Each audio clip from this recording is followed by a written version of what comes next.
Mark wants to know, do you have any advice for setting up my tubeless road wheels? I've had some trouble with them in the past with the tape not forming a good seal. Tubeless road wheels, both custom and stock setups, are becoming more and more common, especially with riders who frequently ride rough roads or are looking to get into some gravel riding. With a tubeless setup, you're able to run lower pressures, typically 10 psi less than usual, which creates a ride many compare to tubulars. Along with more plushness, going tubeless offers better flat protection than a traditional tube and tire setup.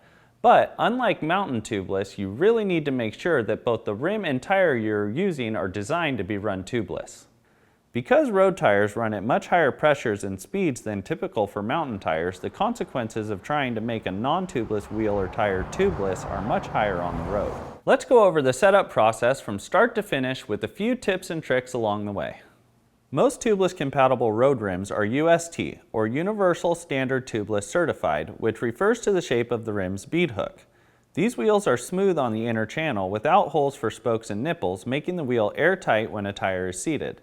However, some wheels, such as stands and head, are tubeless compatible but use a more traditional rim setup that requires tubeless tape to form an airtight seal. When taping a tubeless wheel, start by making sure the channel in the center of the rim is clean so the tape will stick and form a good seal. When applying tape, I like to have the wheel in a truing stand and start a few inches above the valve hole and work down. Hold the tape securely with one hand and rotate the wheel while pulling pretty hard with the other hand holding the tape. Continue to apply tape to the wheel until you have gone around twice. I always finish on the opposite side of the valve hole that I started on. Once the tape is applied, run your finger down the middle of the channel to work out any air trapped under the tape to ensure the best possible seal.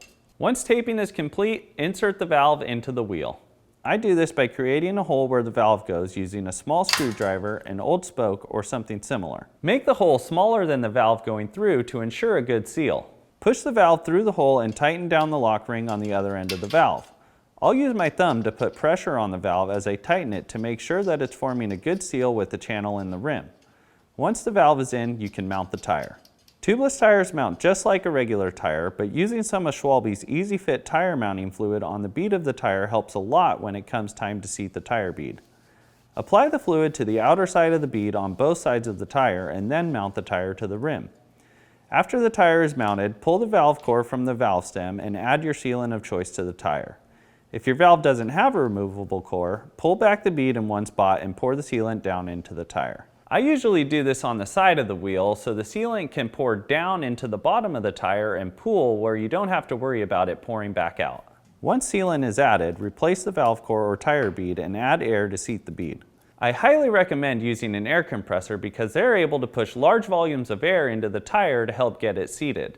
But be wary of a compressor that's regulated for really high pressures because it could blow the bead off the rim and ruin the tire. If you don't have a compressor, you may be able to use a regular floor pump, but be prepared to work a little here. Pump as fast and as hard as you can until the tire is seated. After the tire is seated, your job is done. Just give the wheel a quick spin to get the sealant circulated through the tire and set your riding pressure and hit the road. If you want your question asked on Ask a Mechanic presented by Cyclery, send your inquiry to webletters@competitorgroup.com.